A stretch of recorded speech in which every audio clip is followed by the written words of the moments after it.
Hola, muy buenas tardes. Estamos emprendiendo con Javier Ausín, pero antes vamos a deciros cómo se organiza esto y por qué se organiza con una presentación que hemos preparado. En primer lugar, bueno, pues sabed que esto se organiza a través de INCIBE Emprende, que es un programa de impulso a la industria de la ciberseguridad nacional.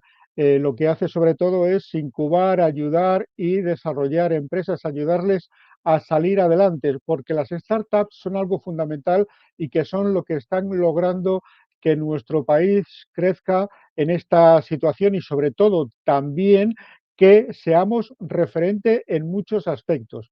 Y algo muy importante para todo esto es tener en cuenta la ciberseguridad. Vamos a hablar también de ciberseguridad con nuestros 4 emprendedores, porque es muy importante tener asegurado todo lo que tenemos en cuanto a datos, desarrollo, etcétera, etcétera. Pensad que es un sector en auge que además, por un lado, está generando mucho empleo por cuenta ajena y por otro lado está generando también muchos emprendimientos, que es lo que nos interesa a nosotros en este momento. Pensad que también que el sector de la ciberseguridad está ayudando a la digitalización de otros sectores productivos.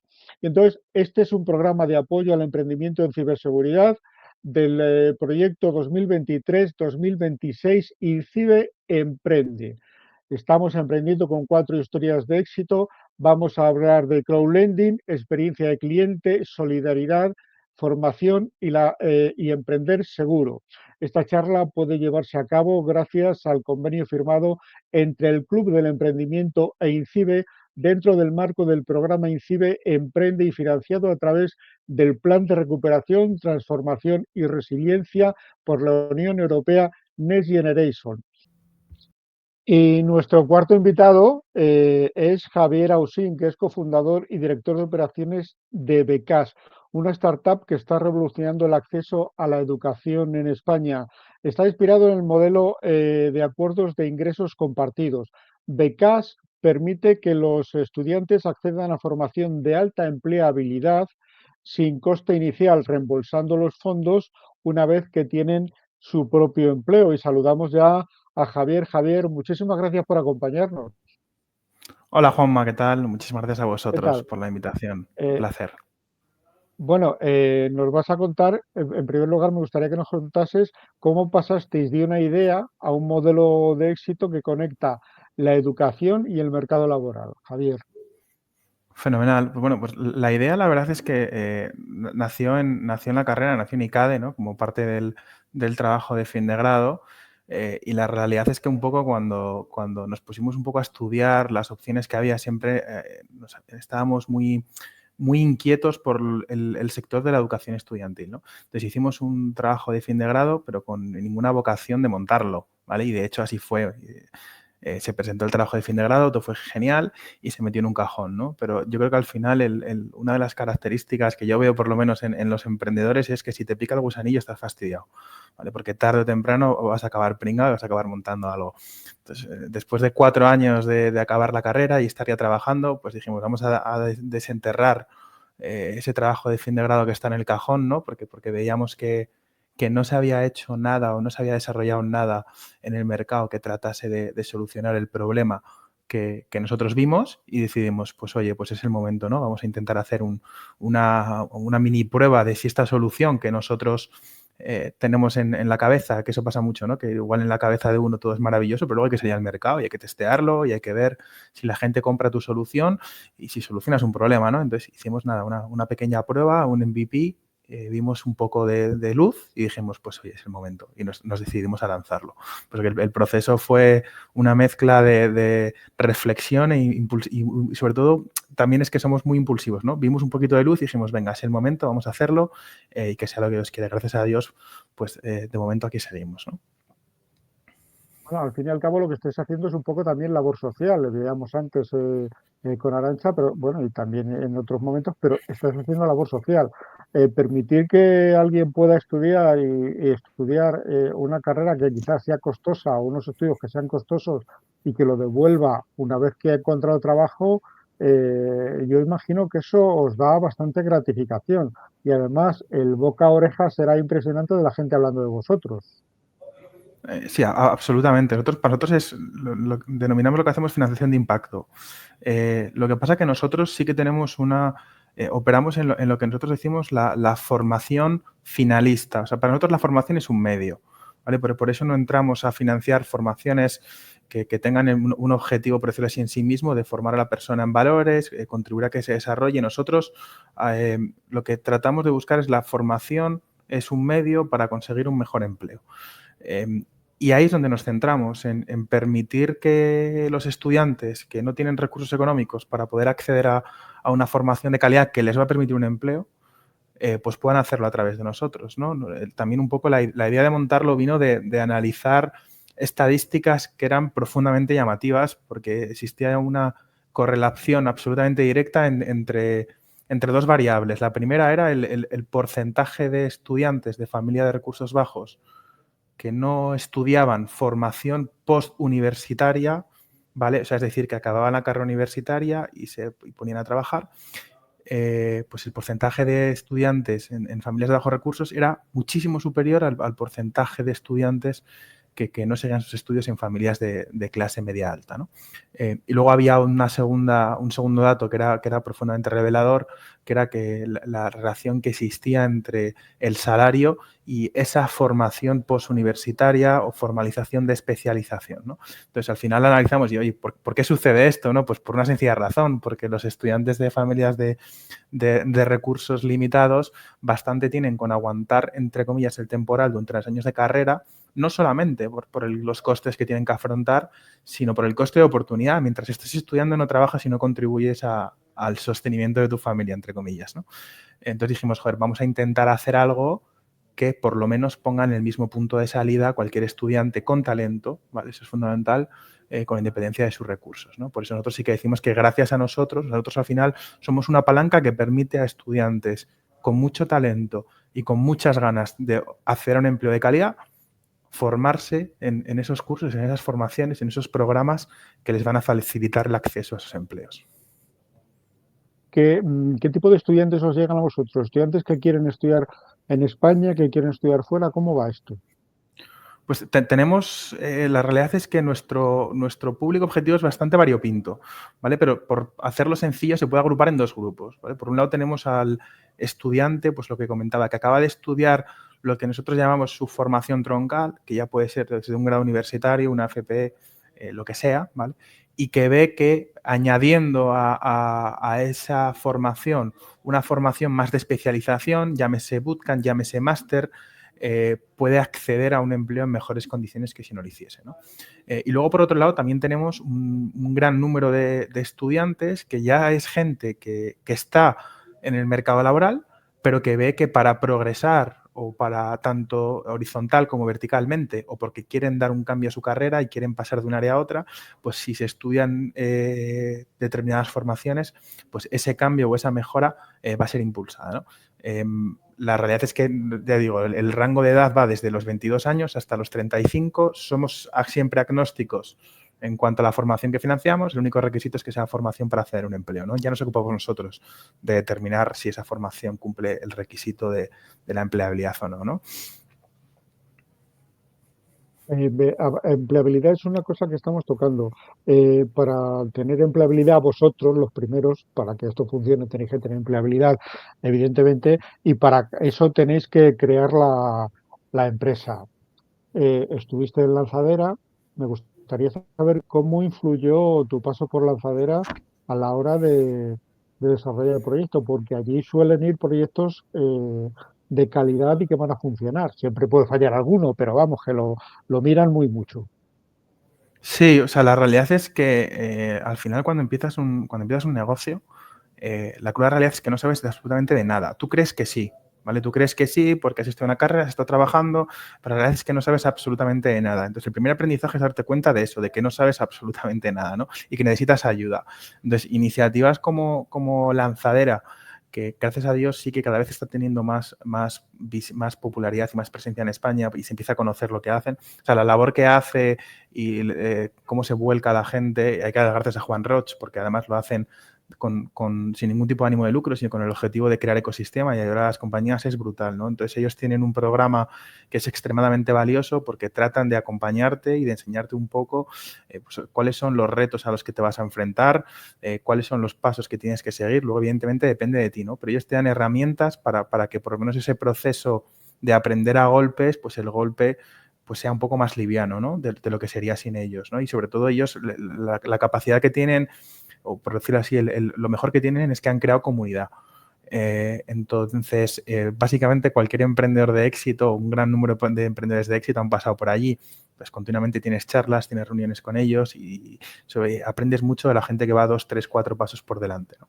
Entonces, la experiencia es absolutamente maravillosa, completamente recomendable para cualquiera que se plantee desarrollar un proyecto, ir allí, y hay que dar las gracias. Aprovechar estos foros para darle las gracias.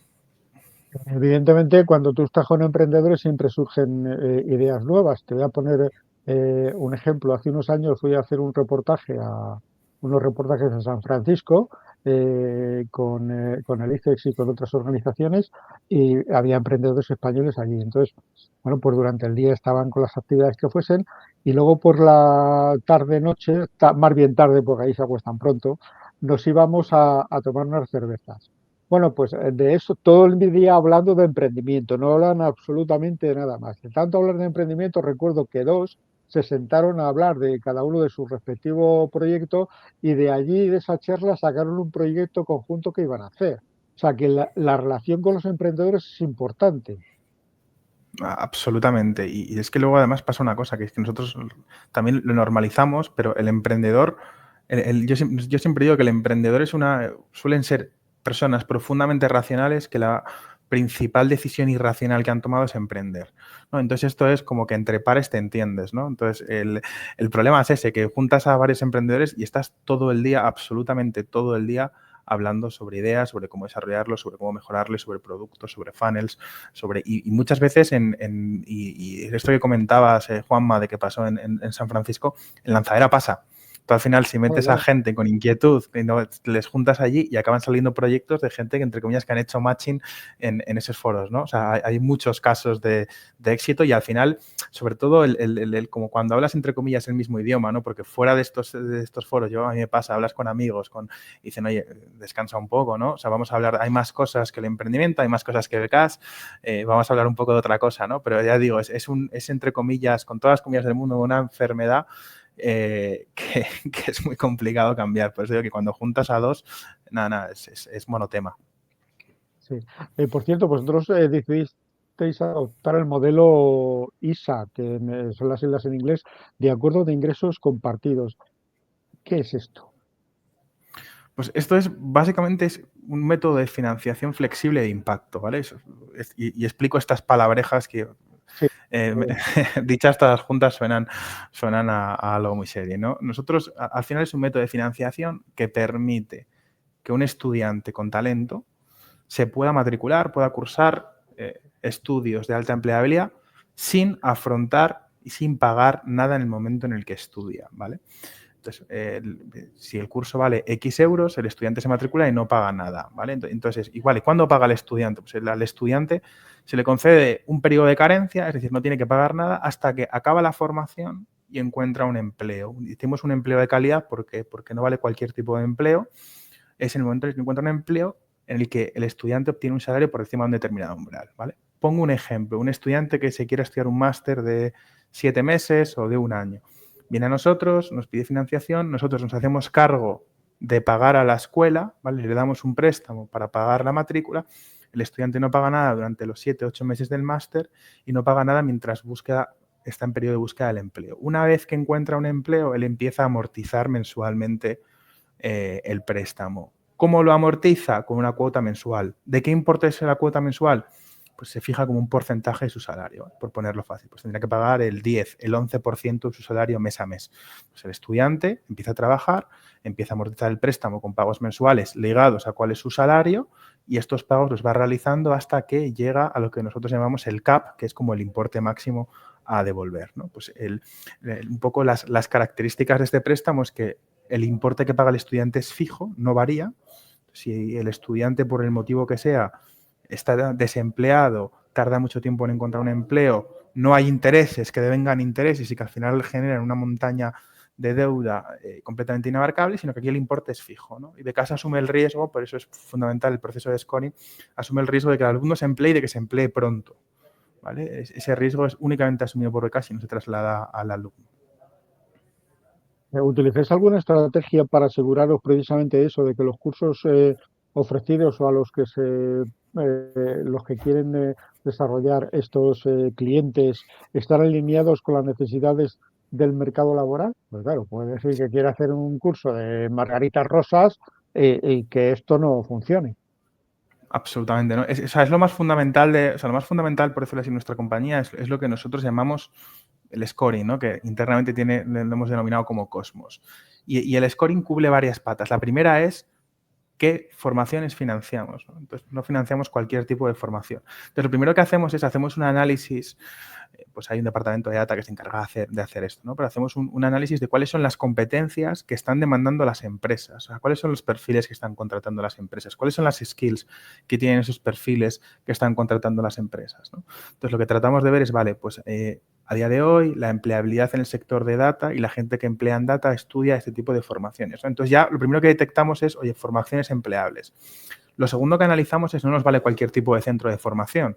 O sea, nosotros queremos trabajar con centros de formación que sean serios, que sean buenos centros de formación, ¿no? Entonces, lo que hacemos es, oye, una vez que hemos detectado que esta formación es de alta empleabilidad, hacemos una due diligence de quiénes son los centros de formación que imparten esta formación, ¿no? Entonces, una vez que ya tenemos formación y centro elegido, lo que habilitamos es, oye, cualquier estudiante que quiera estudiar aquí esta formación en estos centros puede optar a becas. Entonces, nos llega el estudiante y, de nuevo, no concedemos financiación a todos los estudiantes, ¿no? Hacemos un scoring del estudiante, pero es un scoring que esto cuando lo contamos también a la gente se sorprende, ¿no? Porque dices, vale, que si al final, o sea, ¿qué scoring haces de un estudiante que seguramente está en el paro, que no tiene recursos, como dices, que tienes estudiantes de recursos? Pues hacemos dos scorings, un scoring de empleabilidad y un scoring de capacidad financiera, de conducta financiera. El scoring de empleabilidad se asimila mucho a lo que podría ser una entrevista de trabajo, ¿no? O sea, nosotros al final lo que tratamos de analizar es si el estudiante reúne las condiciones para superar satisfactoriamente la formación que vamos a financiar y si reúne las condiciones para que, sumado a su soft skills, hard skills, esta formación que estamos financiando, si va a poder emplearse, ¿no? en esa rama. Entonces, si el scoring de empleabilidad es positivo, pasamos al scoring de conducta financiera. ¿Por qué digo conducta y no digo capacidad? Porque la capacidad financiera de nuestros clientes, en la gran mayoría de casos, es nula. Son estudiantes que no tienen ingresos recurrentes porque no trabajan. Entonces, lo que nosotros tratamos aquí de analizar es cómo se ha comportado financieramente el estudiante en el pasado para predecir cómo se va a comportar en el futuro cuando encuentre un empleo y tenga que empezar a amortizar el préstamo. Entonces, con el scoring de empleabilidad analizamos, ¿te vas a emplear? Sí o no. Y con el scoring de conducta es, cuando te emplees, ¿me vas a pagar el préstamo? Sí o no. Entonces, cuando todo es tic, tic, concedemos la financiación. Pero ya digo, el proceso empieza mucho antes de analizamos formaciones empleables, centros de prestigio que las ofrezcan y estudiantes capaces de completarla con buena conducta financiera. Imagino que lo que se llama abandono escolar en otras edades más tempranas aquí no se produce. ¿Ha habido algún Aquí, caso? Aquí la realidad es que son abandonos de los que nos sentimos profundamente orgullosos, porque son abandonos para trabajar. Nos pasa en muchas ocasiones que un estudiante que se matricula en un máster de 12 meses obtiene una oferta de trabajo en el mes 7. Entonces, vuelvo un poco a lo que decía al principio, es que nuestra vocación somos financiadores de educaciones, de cursos formativos absolutamente finalistas. El fin es la empleabilidad. Entonces, hay muchas veces no, nos ha pasado que el estudiante dice, yo no puedo seguir empleando, no puedo seguir cursando esta formación porque mira la oferta de empleo que tengo y me quiero poner a trabajar. Ya he logrado el objetivo, ¿no? Entonces, esos son los casos de abandonos que tenemos, pero nunca es por Bueno, temas económicos. en realidad es un caso de éxito, Absolutamente, claro. absolutamente. ¿Y cuánto tiempo lleváis y cuántos estudiantes habéis financiado hasta ahora? Pues nosotros llevamos con esta operativa 2 años largos, casi 3. Hemos financiado, pues tendría que mirarte el dato exacto de hoy, ¿no? Pero vamos a decir por Ojo, encima de 2.000 estudiantes que en total de euros pues significan algo más de 10 millones de euros, ¿no? Con un crecimiento que estamos viendo, pues un poco lo que decías tú también al principio, Juanma, que al principio cuesta mucho, ¿no? Darte visibilidad, que la gente conozca tu producto, pero el boca a boca es lo que mejor nos funciona.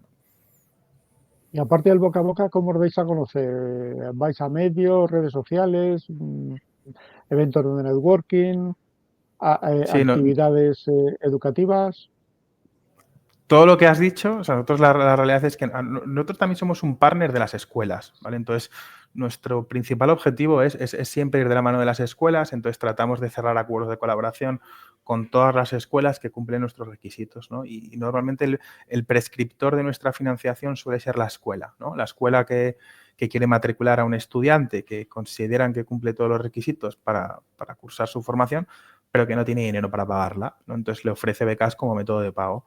Luego también nosotros intentamos, tenemos una presencia bastante relevante en redes sociales, en medios, con el objetivo de cada vez de generar credibilidad, ¿no? Que es lo más importante, sobre todo en una industria tan tradicional como la financiera, que nosotros estamos ahí entre... Hay gente que nos considera que operamos en el ámbito EdTech, otros en el FinTech, pero al final somos financiadores de estudiantes, no damos financiación a estudiantes. Entonces, el generar credibilidad es absolutamente principal y por eso tratamos de tener una estrategia de que llamamos awareness, de que todo el mundo conozca becas, ¿no? Para el momento en el que tengan la necesidad sepan dónde acudir. Imagino que el tema de la ciberseguridad también lo tenéis muy presente, ¿no, Javier? Sí, o sea, lo tenemos, mira, justo el tema de la ciberseguridad es una de las ramas que ahora mismo en España hay más empleabilidad.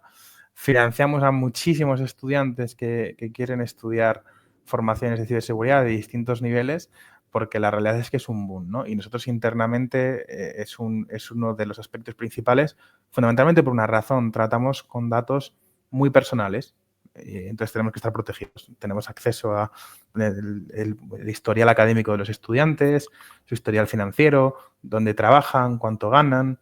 Entonces, absolutamente lo vivimos en nuestras propias carnes de que hoy en día, si haces negocios que tratan con datos tan sensibles, tienes que estar protegido, ¿no? Y lo vemos también que no solamente nos pasa a nosotros, le pasa a la gran mayoría de empresas porque la demanda de perfiles de ciberseguridad es altísima en la actualidad. ¿Y cómo transmitís a los estudiantes, hablando del tema de la ciberseguridad, cómo les transmitís la confianza de que sus datos están en buenas manos? Porque eso también es importante, que yo confíe en ti. Sí, pues mira, nosotros tenemos una política desde el principio que hay muchas veces que hemos visto que, que otras compañías no lo hacen, que es nosotros somos una startup, pero cumplimos la normativa a rajatabla. ¿Vale? No por ser una startup tengo bandera para, entre comillas, pues decidir qué normativa cumplo o no, o ser más flexibles con determinada normativa. Entonces, para nosotros, la normativa de protección de datos es absolutamente pilar y desde el primer momento le informamos al alumno de qué son los datos que recogemos, cómo tratamos sus datos, para qué finalidades. Y luego, por supuesto, contamos con proveedores externos que nos ayudan en ese proceso y el estudiante, y si lo explicamos al estudiante, ¿no? Tratamos de, entre comillas, almacenar la menor cantidad de información sensible nosotros, está externalizado en proveedores que se centran en ello y tratamos de dar ese mensaje al estudiante para generarle credibilidad, ¿no? Hay muchas veces incluso que nosotros nos pasa que se quejan de, oye, pero no puedo hacer el proceso un poco más ágil porque mira todo lo que tengo que hacer. Y digo, sí, sí, claro. O sea, a mí me encantaría que el proceso fuese mucho más ágil, pero tenemos que cumplir con la normativa, ¿no? Entonces, por eso que nosotros hemos pecado aquí de excesivamente conservadores, pero viendo un poco, teniendo una visión a medio y largo plazo, ¿no? De para poder generar confianza no podemos cometer errores en este ámbito, ¿no? Y gracias a Dios estamos viendo que nuestro cliente final, los estudiantes, pues poco a poco la aprecian y tiene una imagen de que somos una compañía seria, por supuesto que no tiene 50 años de historia, pero que no por eso somos menos serios que voy a decir que el Banco Santander, por un ejemplo, ¿no? En ese ámbito, en ese aspecto.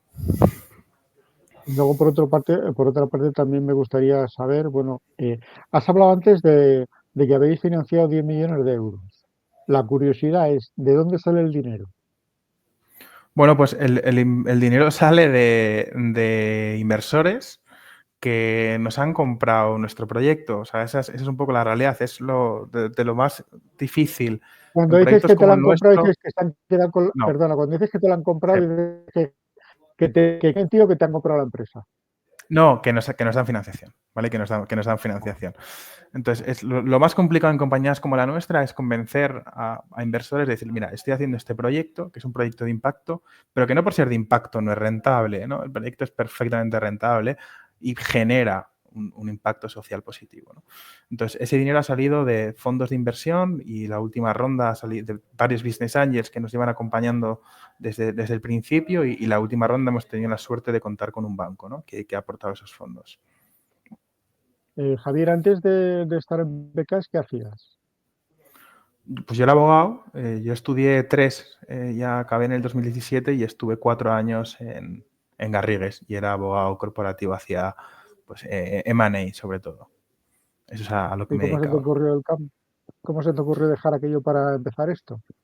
Pues es una pregunta que mi padre me sigue haciendo todavía, ¿no? Eso te iba, claro, a eso iba yo a la Eso, familia. total, total. Además pues, yo creo que es el típico momento de que dices, ¿es ahora o nunca? ¿No? Y cuesta mucho porque normalmente tu círculo más cercano te dice que estás loco. O sea, después, oye, has estudiado 5 años una carrera, estás en Garrigues, el despacho número 1 en España, haciendo lo que te gusta, me dices que tu trabajo te gusta, ¿por qué, entre comillas, decides tirar todo eso, ¿no? Y empiezas a hacer un proyecto sabiendo que las matemáticas están en tu contra, ¿vale? Porque eso es lo que pasa en el mundo del emprendimiento. El 90 y pico por ciento de las compañías, de las startups, fracasan, ¿no? Entonces, te vas a pelear tú con las matemáticas. ¿Por qué? Pues es lo que decía antes, es una decisión absolutamente irracional. No tiene más explicaciones, que lo sientes dentro y tienes que decir, pues oye, a por ello. Pues nos quedan apenas 2 minutos. Me gustaría, Javier, que si nos hemos dejado alguna cosa en el tintero, pues nos lo comentes ahora. No, Juan, yo creo que hemos tratado, hemos explicado a la perfección lo que hacemos y nada, desde aquí hacer un llamamiento a si nos está escuchando algún centro formativo que estaría interesado en poder ofrecer esta financiación a sus estudiantes para permitir que estudiantes con talento y sin recursos se matriculen, estamos más que contentos de hablar con ellos. Así que nada, muchas gracias, Juanma. Pues muchísimas gracias.